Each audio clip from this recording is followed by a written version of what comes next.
أعوذ بالله من الشيطان الرجيم. بسم الله الرحمن الرحيم. ألم تروا كيف خلق الله 7 سماوات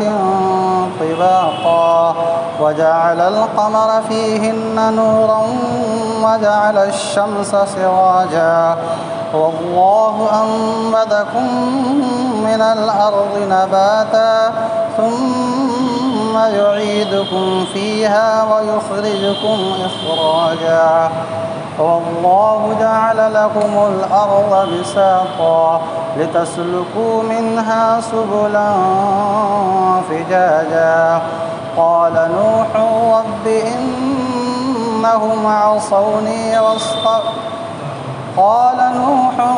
إنهم عصوني واتبعوا من لم يزده ماله وولده إلا خسارا ومكروا مكرا كبارا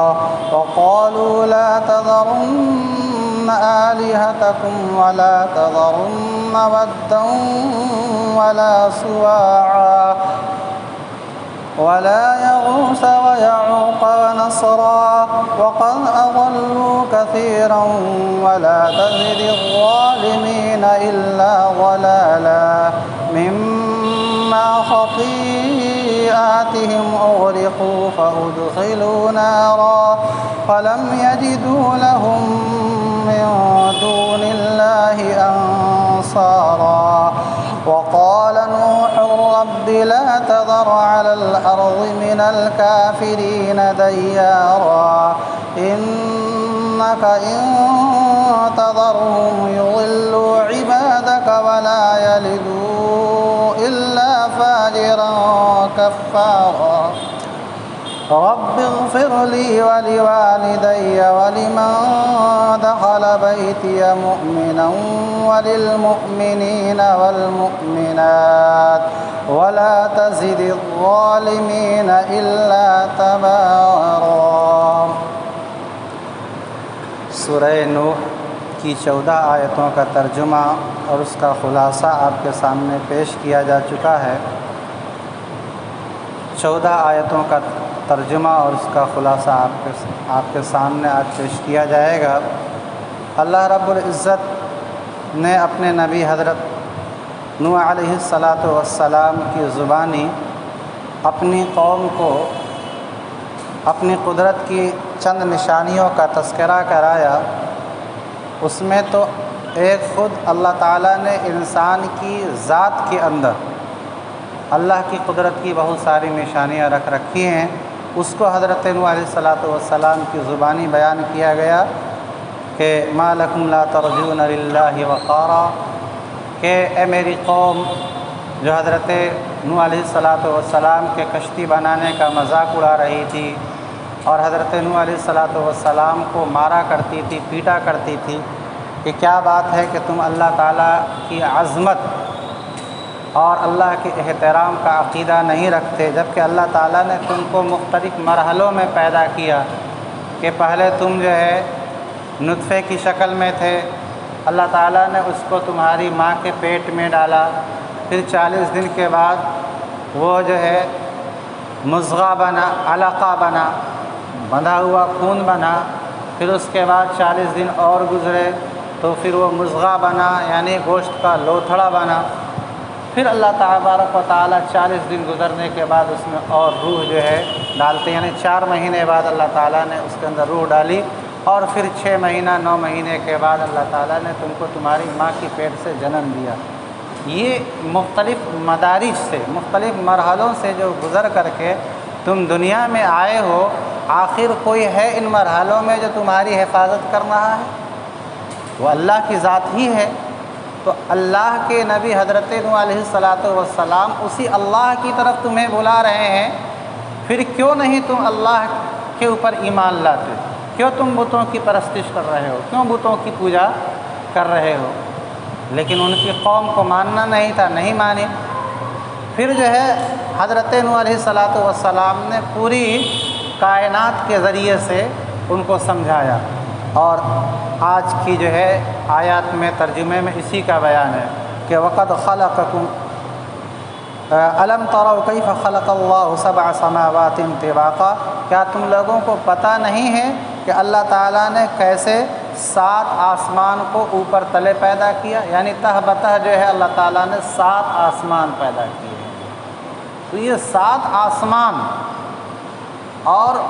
جب سے دنیا بنی ہے آج تک اس میں کسی طرح کی کوئی کمی نہیں آئی۔ آخر کوئی تو ہے جو اس 7 آسمان کو بنانے والا ہے، نہ تم بنائے نہ تمہارے آباء و اجداد بنائے، تو اس کا مطلب اللہ نے بنایا۔ پھر اسی اللہ کی تو نوح دعوت دیتے تھے، اللہ کو مان لینا چاہیے۔ اور اللہ تعالیٰ نے آگے حضرت نوح علیہ السلام نے اور بتایا کہ اللہ تعالیٰ نے اس آسمان میں ایک چاند کو بنایا بطور روشنی کے، کہ چاند کے ذریعے سے روشنی پیدا ہوتی ہے، اور بسا اوقات اسی روشنی کے ذریعے سے ہم اپنی منزل طے کرتے ہیں۔ پہلے زمانے میں لوگ پیدل، اونٹ سے اور اسی طرح سے گھوڑوں کا سفر کیا کرتے تھے، تو یہ چاند کی روشنی میں طے کیا کرتے تھے۔ تو اللہ تعالیٰ نے چاند کو ان آسمان میں رکھ کر کے ایک روشنی کا ذریعہ بنا دیا تمہارے لیے۔ وجعل الشمس سراجا، اور اللہ تعالیٰ نے سورج کو ایک چراغ بنا دیا ہے۔ سورج کی روشنی جو ہوتی ہے وہ چاند سے کہیں بڑھی ہوئی ہوتی ہے، اور نور کے معنی روشنی، اور سراج کے معنی چراغ، یعنی جس سے روشنی پھوٹتی ہے۔ تو گویا سورج کے ذریعے سے روشنی چاند کے اندر آئی ہے، لیکن باہر کے دونوں کی روشنی جو ہے اپنی جگہ لوگوں کے فائدے کے لیے۔ تو کہا یہ چاند، یہ سورج، یہ 7 آسمان کس نے پیدا کیا؟ اللہ نے پیدا کیا، ان بتوں نے تو پیدا نہیں کیا۔ اور ہم جو ہے یعنی نوح علیہ السلام کہہ رہے ہیں کہ ہم تو اسی کی دعوت دے رہے ہیں، اور پھر تم ہم کو مار رہے ہو، پیٹ رہے ہو۔ واللہ انبتکم من الارض نباتا، اللہ تعالیٰ نے تم کو زمین سے ایک خاص طریقے سے پیدا کیا ہے۔ کہ کیسے زمین سے اللہ تعالیٰ نے مٹی سے پیدا کیا؟ کہ آدم کو مٹی سے پیدا کیا۔ اور پھر اگر ہم اپنے اندر غور کر لیں کہ ہمارا جو نطفہ جو تیار ہوتا ہے وہ غذا سے تیار ہوتا ہے، ہم جو کھاتے ہیں چیزیں اسی سے جو ہے ہمارا نطفہ تیار ہوتا ہے۔ اور یہ غذا کس سے تیار ہوتی ہے؟ یہ آگ، پانی، ہوا، مٹی، اور ان سب میں جو غالب ہے وہ مٹی ہے۔ تو گویا کہ اللہ تعالیٰ نے مٹی سے پیدا کیا۔ تو اللہ نے جو کہا کہ اللہ نے تم کو زمین سے، زمین کس چیز کی بنی ہے؟ مٹی کی بنی ہے۔ تو اللہ نے تم کو مٹی سے ایک خاص طریقے سے پیدا کیا، بئی طور کہ اسی مٹی سے تمہاری غذا تیار ہوئی، اور اسی غذا کو تم کھائے تو تمہارا ایک نطفہ تیار ہوا، اور اسی نطفے سے تمہارا وجود ہوا۔ تو اللہ تعالیٰ نے کہا ہم نے تم کو زمین سے ایک خاص طریقے سے پیدا کیا۔ اور وہ کیسے پیدا کیا؟ یا تو اللہ تعالیٰ نے اس طرح سے، یا ہمارے باپ حضرت آدم علیہ السلام کو اللہ نے مٹی سے پیدا کیا۔ ثم یعیدکم فیہا، پھر اللہ تعالیٰ اسی جس اصل سے تم پیدا ہوئے ہو اسی اصل میں تم کو اللہ لوٹا دے گا، یعنی مٹی میں تمہیں اللہ دوبارہ ڈال دے گا۔ جو مرنے کے بعد انسان قبر میں ڈالا جاتا ہے۔ وَيُخْرِجُكُمْ اخراجا، اور جب حضرت اسرافیل علیہ السلام سور پھونکیں گے دوبارہ، تو پھر اللہ تعالیٰ تم کو جو ہے تمہاری قبروں سے یعنی اسی مٹی سے نکال دیں گے۔ تو مٹی سے پیدا ہوئے، مٹی ہی میں گئے، اور پھر مٹی سے ہم نکلے۔ آخر یہ کون ہے جو کر رہا ہے؟ اللہ کی ذات ہے۔ واللہ جعل لکم الارض بساطا، اللہ تعالیٰ نے زمین کو تمہارے لیے فرش بنا دیا، بچھونا بنا دیا، تاکہ تم زمین کے کھلے ہوئے راستوں پر چلو۔ اگر یہ زمین نہیں ہوتی تو ہم کو جو ہے اپنے رشتہ داروں سے ملنے کے لیے جانا ہے تو ہم کیسے جاتے ہیں؟ اڑ کر کے جانے کی جو ہے ہر ایک کے پاس تو پیسے نہیں ہیں، اور وہ جو اڑنے والا جہاز ہے وہ بھی آخر کہیں نہ کہیں زمین پر ہی تو ٹکے گا۔ تو اللہ تعالیٰ نے کہا کہ ہم نے تمہارے لیے زمین کو فرش بنایا، اور اس میں ایک نہیں کئی کھلے ہوئے راستے بنا دیے۔ تم ادھر سے چلے جاؤ، ادھر سے چلے جاؤ، ادھر سے چلے جاؤ، ادھر سے چلے جاؤ، ادھر سے بھی چلے جاؤ، اپنی منزل تک تم پہنچ جاؤ۔ یہ کون کیا ہے؟ اللہ رب العزت نے کیا ہے۔ اور اللہ نے زمین کو تمہارے لیے بچھونا بنا دیا کہ تم اپنے بستر کے اوپر چاہے دائیں سے آ جاؤ، بائیں سے آ جاؤ، آگے سے آ جاؤ، پیچھے سے آ جاؤ، ایسے ہی تم زمین کے اندر تاکہ تم زمین کے مختلف راستوں پر جو ہے کشادہ راستوں پر چلو۔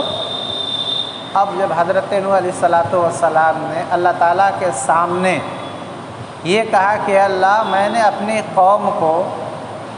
ان کی ذات میں جو ہے غور کر کے بتایا کہ تمہاری ذات میں اللہ تعالیٰ کی قدرت کی نشانی ہے، اس کائنات میں اللہ تعالیٰ کی قدرت کی نشانی ہے،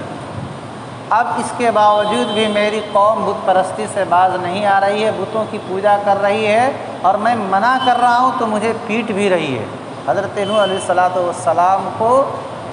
950 برس انہوں نے دعوت دی، اور ان کے سامنے کتنی نسلیں گزر گئی ان کی، لیکن ہر بار یہی سوچتے تھے کہ چلو یہ نسل نہیں تو اس کے بعد والی نسل جو ہے ایمان لے آئے گی، لیکن بعد والی نسل جو ہوتی تھی وہ پہلے والی نسل سے کہیں زیادہ بگڑی ہوئی ہوتی تھی۔ اور اللہ تعالیٰ نے کہا نوح اب آپ جو ہے مان لیجئے کہ آپ کی قوم میں سے جو لوگ ایمان لا چکے ہیں، جو کشتی میں سوار ہو گئے، اتنے ہی بس آپ پر ایمان لائیں گے، اس سے زائد آپ پر ایمان لانے والے اِنَّهُ لَن يُؤْمِن مِّن قَوْمِكَ إِلَّا مَن قَدْ آمَنَ، کہ آپ پر آپ کی قوم میں سے جو لوگ ایمان لا چکے ہیں بس یہی رہیں گے، ان میں اضافہ ہونے والا نہیں۔ جب اللہ نے یہ کہہ دیا کہ اب کوئی مومن نہیں ہوگا، تو اب جب مومن نہیں ہوگا تو اب حضرت نوح علیہ الصلاۃ والسلام نے ہاتھ اٹھا کر کے دعا کر دی کہ جب یہ کافر ہی رہیں گے تو میری تبلیغ کا کوئی فائدہ نہیں، اللہ تعالیٰ آپ ان کو مزید گمراہ کر دیجیے کہ اور گمراہ ہو جائے اور کفر کرے،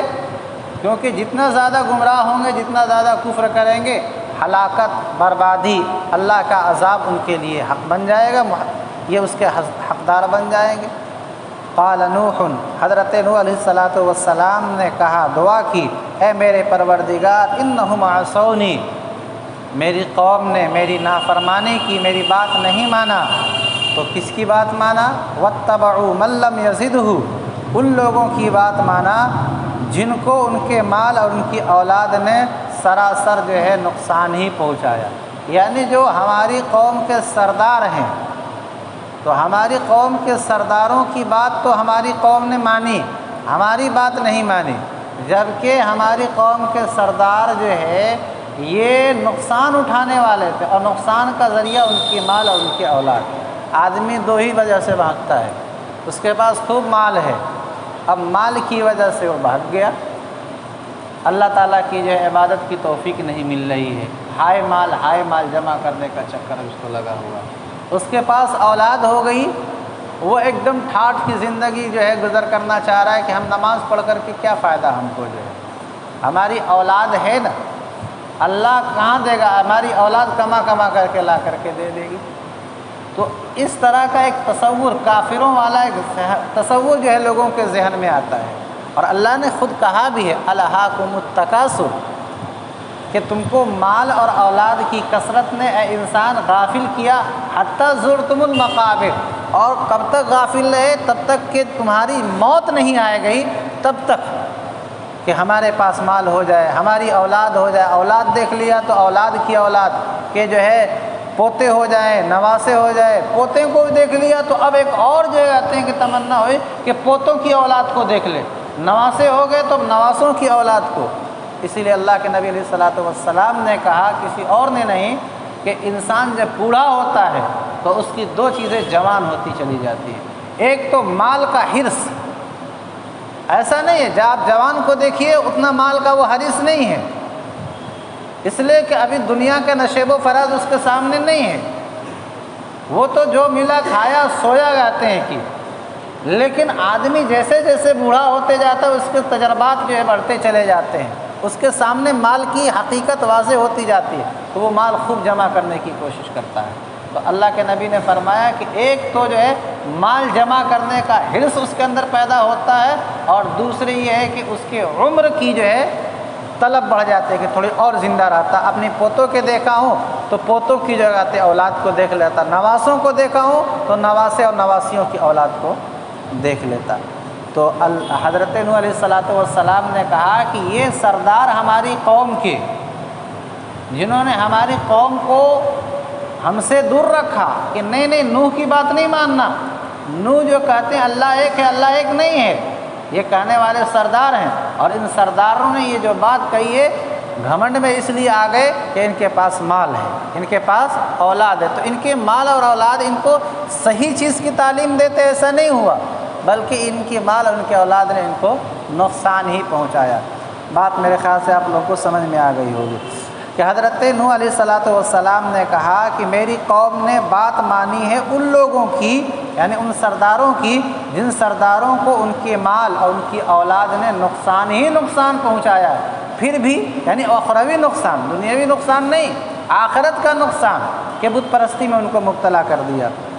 وَمَكَرُوا مَكَرًا كُبَّارًا، اور انہوں نے بڑی بڑی تدبیریں جو ہے چلی جو ہے حضرت نوح علیہ السلام کو راستے سے ہٹانے کے لیے بڑی بڑی جو ہے تدبیریں پلاننگ انہوں نے بنائی۔ وَقَالُوا لَا تَذَرُنَّ آلِهَتَكُمْ،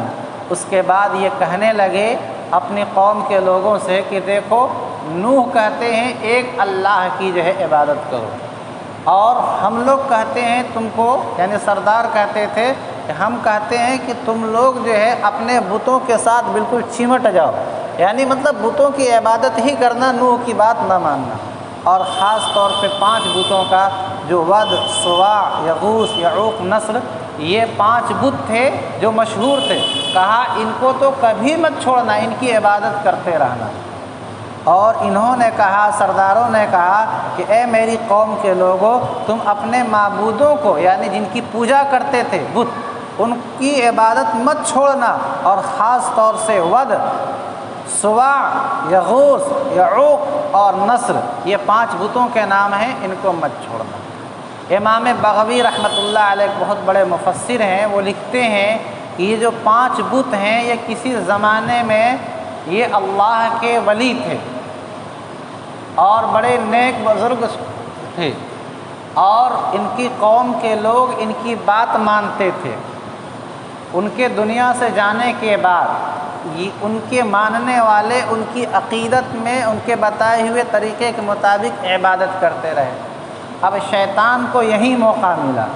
انہوں نے ان سے کہا کہ بھئی تمہارے جو بزرگ گزرے ہیں ود، سواع، یغوث، یعوق، نصر، ان کی یاد تمہیں تازہ ہوگی، ان کا مجسمہ بنا کر کے، ان کی شکل بنا کر کے اپنے گھر میں رکھ لو، اور شکل دیکھ کر کے، جیسے کہ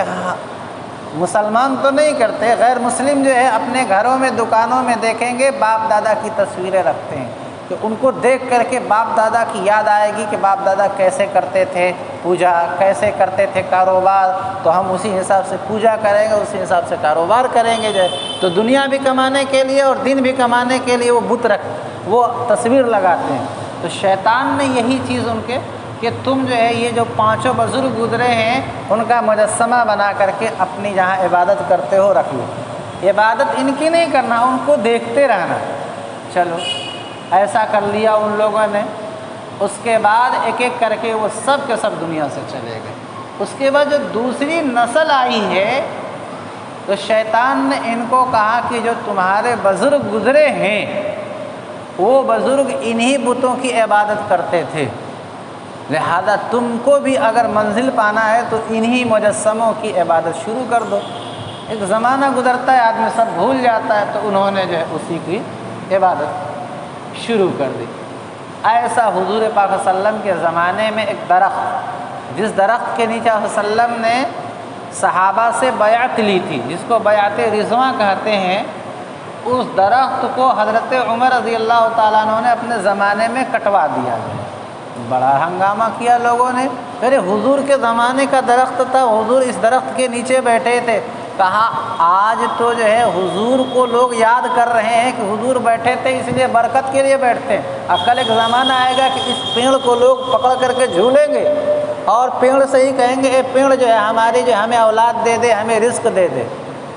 تو اللہ اور رسول بھول جائیں گے اور جو چیز رہے گی وہ پیڑ رہ جائے گا جو ہے۔ اسی لیے حضرت عمر رضی اللہ تعالیٰ عنہ کے بارے میں ہے کہ طواف کرتے ہوئے ایک دم سے جو ہے ایک مرتبہ حجر اسود کے سامنے رک گئے اور سینہ تان کر کے کہا لوگوں کو سنا کر کے کہ اے حجر اسود، جبکہ وہ جنتی پتھر ہے، میں تمہیں جو ہے ہرگز نہیں چومتا اگر میں تمہیں اللہ کے نبی کو چومتے ہوئے نہ دیکھا ہوتا۔ اللہ کے نبی نے تم کو چوما ہے اس لیے میں تمہیں چوم رہا ہوں، باقی تو ایک جنتی پتھر ہے،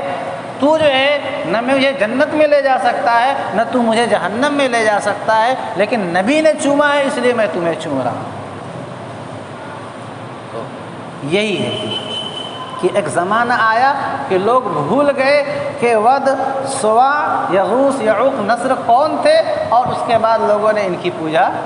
شروع کر دی۔ اسی لیے کہا جاتا ہے کہ یہ غیر مسلموں کے جو دیوی دیوتا ہیں ان کو ہمیں برا بھلا نہیں کہنا چاہیے۔ ہو سکتا ہے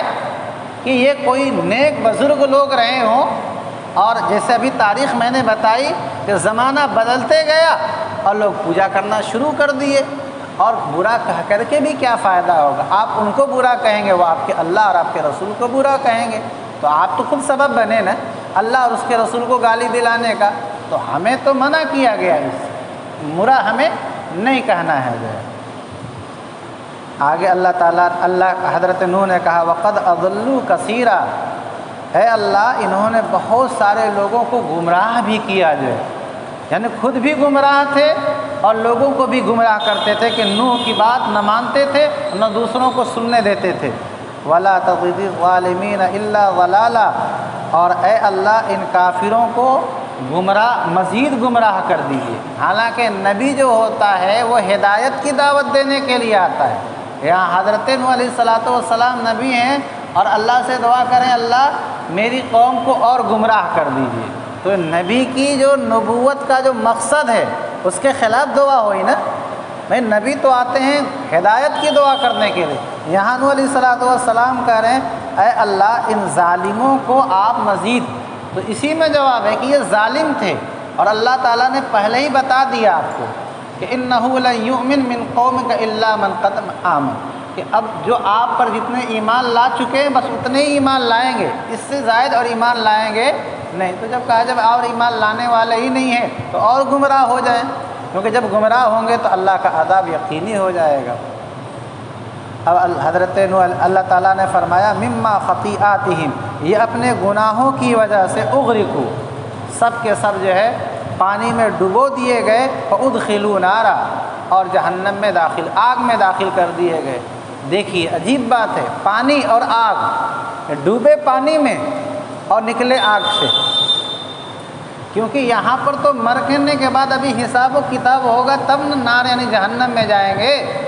یہاں کا اللہ نے کہا کہ مما خطیئاتہم اغرقوا، یہ اپنے گناہ کی وجہ سے یعنی بت پرستی کی وجہ سے، بت پوجنے کی وجہ سے، اور ہمارے نبی حضرت نوح علیہ السلام کو مارنے برا بھلا کہنے کی وجہ سے سب ڈبو دیے گئے، اور یہ سب کے سب آگ میں داخل کر دیے گئے۔ یہ آگ جو ہے سے مراد برزخ کی آگ ہے، قبر کی آگ ہے۔ علامہ اقبال شاعر گزرے ہیں، ان کا ایک شعر ہے کہ عمل سے زندگی بنتی ہے جنت بھی جہنم بھی، یہ خاکی اپنی فطرت میں یعنی مٹی کا بنا ہوا انسان اپنی فطرت میں نہ ناری ہے یعنی نہ جہنمی ہے، نہ نوری ہے، نہ جنتی ہے، بلکہ عمل سے انسان اپنی قبر کو چاہے تو جنت کا باغ بنا لے اور چاہے تو جہنم کا گڈھا بنا لے۔ اور رسول اللہ صلی اللہ علیہ وسلم کی حدیث بھی ہے کہ القبر روضۃ من ریاض الجنہ او حفرۃ من حفر النیران، کہ قبر جو ہے یا تو جنت کے باغوں میں سے ایک باغ ہے یا جہنم کے گڈھوں میں سے ایک گڈھا ہے۔ یہ برا عمل کیے تھے اس لیے جہنم یعنی قبر کے عذاب آگ میں داخل کر دیے گئے۔ فلم یجدوا لهم من دون اللہ، یہ اللہ اپنے لیے اللہ کے علاوہ کسی کو حمایتی اور مددگار نہیں پائے۔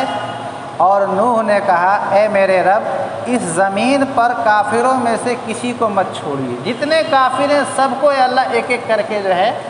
ختم کر دیجیے، کیونکہ معلوم ہو گیا تھا پہلے ہی کہ اب ایمان لانے والا کوئی اور نہیں ہے۔ اور آگے کہا بھی کہ بے شک اگر آپ ان کو چھوڑتے ہیں تو یہ آپ کے جو بندے ہیں ان کو گمراہ کریں گے، اور جو ان کی نسل ہوگی وہ بھی جو ہے فاجر اور کافر ہوگی، تو یہ خود بھی جو ہے دوسروں کو گمراہ کریں گے، اور ان کی جو اولادیں ہوں گی وہ سب کافر ہوں گی، تو ان کو زندہ رکھنے کا کوئی فائدہ نہیں ہے۔ اس لیے اے میرے پروردگار زمین پر ان کافروں میں سے کسی کو مت چھوڑیے، انک ان تذرہم، بے شک اگر آپ ان کو چھوڑیں گے تو یہ آپ کے بندوں کو گمراہ کریں گے، اور نہیں اولاد ہوگی ان کی مگر گنہگار اور کافر اولاد ہی ہوگی۔ اے میرے پروردگار مجھے بخش دیجیے اور میرے والدین کو بھی بخش دیجیے جو ہے۔ تو اس سے پتہ چلا کہ آدمی دعا کرے تو اپنے لیے پہلے دعا کرے،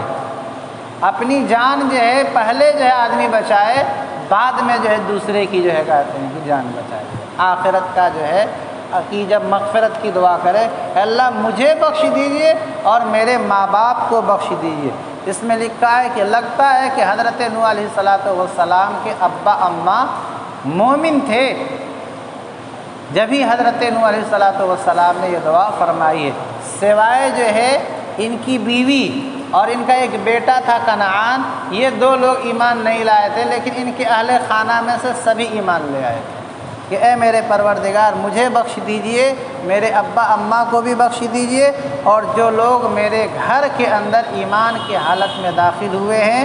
اور تمام مسلمان مردوں کو بخش دیجئے، تمام مسلمان عورتوں کو بخش دیجئے، وَلَا تَضِرِ الظَّالِمِينَ إِلَّا تَبَارَا، اور اے اللہ ان ظالموں کو آپ جو ہے مزید ہلاک کر دیجئے، کوئی ظالم بچنے نہ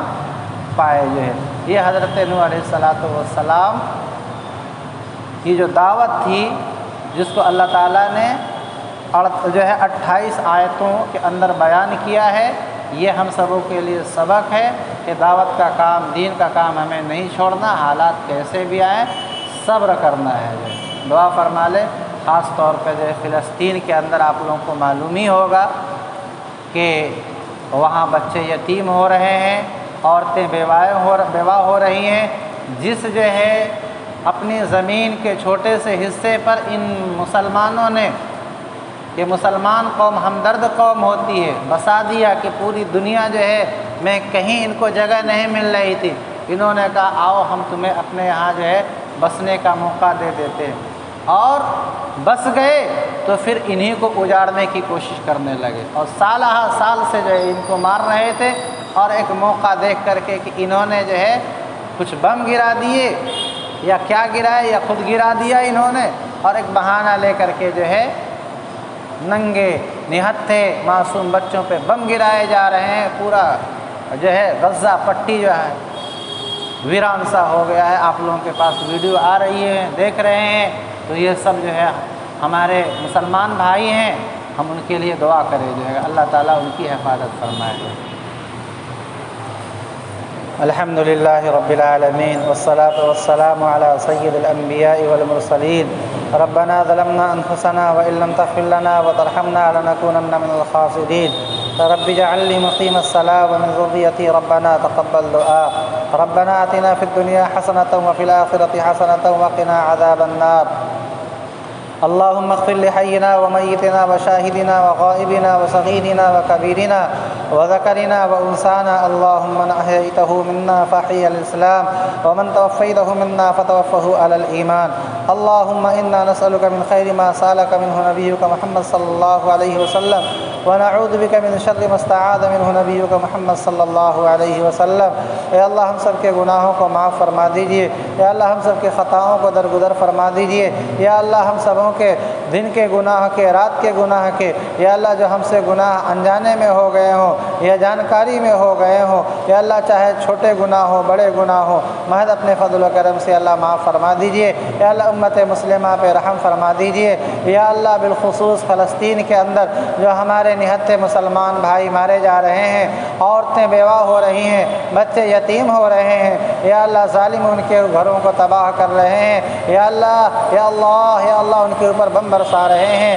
یا اللہ تڑپتی روحیں اور نعشوں کو دیکھا جا رہا ہے، یا اللہ غیب سے آپ ان کی مدد فرما دیجئے، یا اللہ ظالموں کو نیست و نابود فرما دیجئے، یا اللہ اگر ان کے حق میں ایمان مقدر ہے تو یا اللہ ان کو ایمان کی دولت سے سرفراز فرما دیجئے، نہیں یا اللہ ان کو صفحہ ہستی سے مٹا دیجئے، اے ہمارے پروردگار، اے ہمارے پروردگار ان بچوں کی غیب سے مدد فرما دیجئے، یا اللہ ان جو ہے بیواؤں کی غیب سے مدد فرما دیجئے، یا اللہ پوری دنیا میں جہاں جہاں مسلمان پریشان حال ہیں یا اللہ سب کی پریشانیوں کو دور فرما دیجیے یا اللہ حاضرین مجلس میں سے جو بھی جس کے دل میں جو بھی جائز تمنا ہے یا اللہ اس کی جائز تمنا اور مراد کو محض اپنے فضل و کرم سے پورا فرما دیجیے یا اللہ ہم میں سے جو لوگ بیمار ہیں یا ان کے متعلقین بیمار ہیں، رشتہ دار بیمار ہیں، یا اللہ سب کو شفاء عاجلہ دائمہ مستمرہ عطا فرما دیجیے یا اللہ اس روحانی مجلس کی وجہ سے یا اللہ ہم سبوں کی مغفرت فرما دیجیے یا اللہ مرتے وقت زبان پہ کلمہ نصیب فرما دیجیے۔ صلی اللہ تعالی علی خیر خلقہ محمد و آلہ و صحبہ اجمعین برحمتک یا ارحم الراحمین۔